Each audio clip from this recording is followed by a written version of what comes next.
Donc, bilan de la journée du mardi 17 décembre. Donc là, il n'y avait pas grand chose comme news.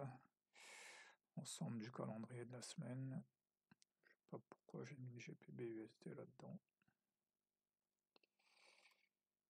Ça. Voilà. Earning, pas grand chose. Voilà, ici, rappel. Voilà, à lire. Ensuite, la clé ici, c'est suivre le système. Le dos reste en mode correction, donc il faut chercher des signaux de vente. Très simple. Le NQ et le S&P sont plus mitigés. D'abord, des signaux de faiblesse, donc ça aurait été raisonnable de vendre en partant du principe que la baisse allait continuer. Mais à 16h30, il y a un réversal sur le NQ, le rebond mi-VHB. Sur le S&P, les fair value gap qui ne sont pas respectés, la déviation et intégration. Et en fait, la hausse est invalidée à partir de 18h45 sur les échecs de bull flag, puis la baisse est validée à partir de 19h45. Un truc que j'ai pas vu, c'est le rejet mi-VU. En fait, on dirait que c'est un signal qui est un peu en retard. Donc là, les seuls traps, c'est que voilà, je size pas sur mes signaux RB mi-VHB et le REVH. Donc ici, à l'ouverture, pas de signal. Ici, sur le dos, j'aurais pu vendre, parce que le dos est vraiment dans une dynamique de baisse, donc j'aurais pu vendre. Et sur les autres, non. Voilà, ici, je peux vendre en me disant que voilà, il y a eu une baisse le matin, il y a eu un rejet ici, donc la baisse continue. Ici, sur le Nasdaq, j'aurais pu vendre ici en me disant qu'on va aller chercher mi-VHB. Là, est-ce que je vends? Non, je ne vends pas mi-VHB. Là, j'aurais dû plutôt avoir un ordre ici. Voilà, plutôt un ordre d'achat.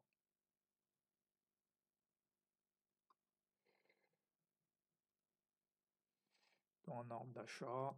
Ensuite, ici, sur le S&P, ça, j'ai pas encore un signal, mais sur le NQ, ici, j'ai clairement un signal. Donc ici, j'aurais dû commencer à sizer.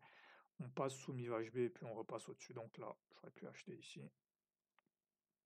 Là, maintenant, sur le S&P, j'aurais pu acheter ici avec l'idée qu'on va au minimum revenir ici, voire avoir un full retrace. On est la veille d'un FOMC, donc c'est pas impossible qu'il y ait un front run. Donc sur le dos, j'aurais pu avoir une position ici, une ici et une troisième ici, ou au moins une deuxième, en me disant qu'on va aller chercher AJP, rebond AJP, on va chercher mi-VHB. Mi-VHB, on va chercher AJP. Ici aussi, là, j'aurais pu avoir un ordre sur BJP, parce que quand on break BJP, c'est assez probable qu'on va revenir tester, donc j'aurais pu avoir un ordre d'achat ici, ce qui aurait été plutôt pas mal. Parce que là, par exemple, ici, j'aurais déjà été en RR de 1. Donc ici, je peux acheter ici. Je peux acheter ici en me disant qu'on va aller chercher AJP. Mais c'est là où je me rends compte qu'en fait, c'est aussi une zone de trouble. Parce que c'est la zone, en fait, ça représente le bas du ventre qui a été breaké. Du moins, le bas de la zone qui a été breaké. Donc, j'aurais peut-être dû attendre une confirmation avant de me mettre acheté là. Mais voilà. Et donc ici, j'aurais pu vendre en me disant si j'avais lu le marché, en fait, parce que là en tête j'ai plutôt le front run, mais si j'avais pas eu ça en tête, ça aurait été raisonnable de vendre ici. Là, moi, je vois plutôt un bull flag, donc j'aurais eu tendance à acheter en me disant que l'on va venir chercher AJP.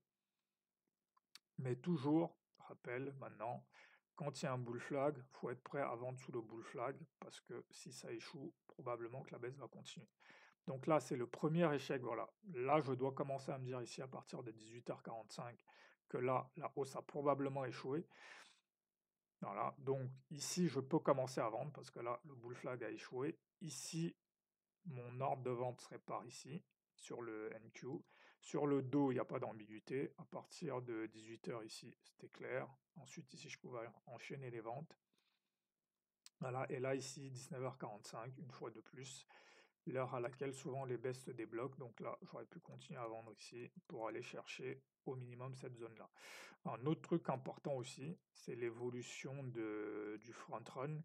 Avant, le front run se passait souvent vers 19h45 et là, de plus en plus, ça se passe plutôt à la clôture, vraiment à la clôture. Donc voilà, pour dire que le edge se déplace. Et là, maintenant, c'est même plutôt le jour même, en fait. Alors qu'avant, c'était vraiment la veille. Là, de plus en plus, c'est très tardivement, donc vers 21h, ou alors le lendemain que c'est possible de se positionner pour le front run. Ensuite, qu'est-ce que... Ensuite, ouais, donc c'est tout. Ok. Donc ensuite, si je regarde au détail, le dos reste dans sa dynamique de baisse, pas grand-chose, ça n'a pas trop changé, voilà. On ne vient même pas rechercher les mi-HB, la baisse continue, voilà. Rien de... Ça change pas. Dès que ça monte, faut vendre. Dès que ça monte, faut vendre. Voilà, ça c'est le dos. Très simple.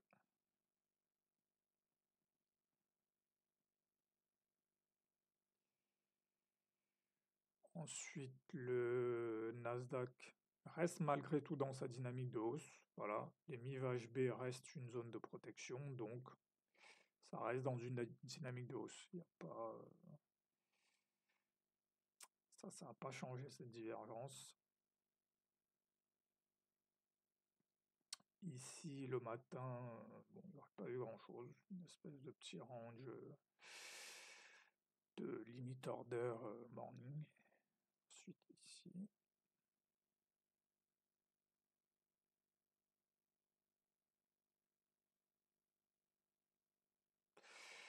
Le DAX aussi est quand même dans une dynamique de hausse, hein, malgré le fait que l'économie allemande soit pas au top. Le DAX monte malgré tout. Donc ici, il y aurait eu déviation réelle pour aller chercher mi-HP, au moins le plus haut asiatique.